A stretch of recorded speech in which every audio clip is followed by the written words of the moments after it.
జయ శ్రీ రాధేకృష్ణ. సైంధవ రాజైన వృద్ధక్షత్రునికి కుమారుడు జన్మించారు. ఈయన్ని చూసి అశరీరవాణి ఈ విధంగా పలికింది: ఇతను కూడా మహావీరుడు, మీ వంశానికి తగినవాడు. పుత్రుని చేతిలో శిరస్సేదమై మరణిస్తాడు అని చెప్పగా, పుత్రుని మీద ప్రేమ కలిగిన వృద్ధక్షత్రుడు ఎవరైతే తలను నేల మీద వేస్తారో వారి తల 100 వక్కలవుతుందని శపిస్తాడు. పెరిగి పెద్దవాడై దుర్యోధనుని చెల్లెలైన దుస్సలను వివాహం చేసుకుంటాడు. పాండవులు అరణ్యవాసంలో ఉన్నప్పుడు ద్రౌపదీదేవిని అపహరించుకొని వెళ్తూ ఉన్నప్పుడు పాండవులు ఆపి, దుస్సల యొక్క భర్త కాబట్టి చెల్లెల భర్తని చంపి తనని బాధ పెట్టలేని వారై వెంట్రుకలను తీసి అవమానించి పంపిస్తారు. దానికి ప్రతీకారం తీర్చుకొనటానికై శివునికై తపస్సు చేసి పాండవులను వధించే వరాన్ని అడిగారు. శివుడు అది కుదరదు, కానీ అర్జునుని తప్ప మిగిలిన పాండవులను ఒక్కరోజు నువ్వు నిగ్రహించగలవని వరమిస్తారు.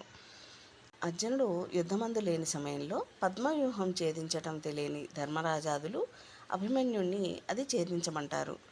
పద్మవ్యూహంలోకి వెళ్ళటమే తప్ప తిరిగి రావడం తెలియని అభిమన్యుడు పద్మవ్యూహం ఛేదించుకొని వెళ్ళగా, అభిమన్యుణ్ణి అనుసరిస్తూ పాండవులు లోనికి వెళ్ళబోతే శివవర ప్రభావం చేత సైంధవుడు పాండవులను నిగ్రహిస్తాడు. దానితో ఏకాకిగా లోపలికి వెళ్ళిన అభిమన్యుడు తన యొక్క పరాక్రమంతో శత్రువులను సంహరిస్తూ ఉంటే, అతన్ని నిగ్రహించడానికి 6 మహావీరులు కలిసి ఏకకాలంలో యుద్ధం చేసి ఆయుధాలు లేని సమయంలో అతన్ని సంహరిస్తారు. అర్జునుడు తిరిగి వచ్చిన తర్వాత ధర్మరాజు ఈ విధంగా శివవరప్రసాదం చేత మమ్మల్ని ఆపడం చేత మేము అభిమన్యుణ్ణి అనుసరించలేకపోయామని చెప్పగా, అర్జునుడు కోపించి మరుసటి నాటి సూర్యాస్తమయానికి ఆ శిరస్సును ఛేదిస్తానని, లేనిచో అగ్ని ప్రవేశం చేస్తానని ప్రతిజ్ఞ చేస్తాడు. అది తెలిసిన కౌరవులు కనిపించకుండా కాపు కాస్తారు.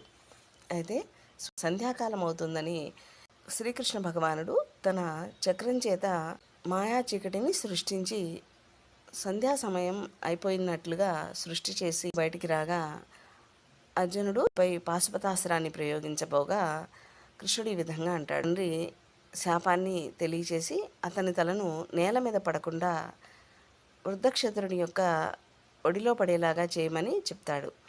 అర్జునుడు ఆ విధంగానే యొక్క శిరస్సును ఛేదించి బాణములతో ఒక శిరస్సును తన తండ్రి అయిన వృద్ధక్షత్రుని ఒడిలో పడేలాగా చేస్తాడు. దాంతో వృద్ధక్షత్రుడు కొడుకు తల ఒడిలో ఉందని గమనించిన వృద్ధక్షత్రుడు శిరస్సును నేల మీద పడివేస్తాడు. దాంతో వృద్ధక్షత్రుని యొక్క తల 100 వక్కలై మరణిస్తాడు. జయ శ్రీ రాధే కృష్ణ.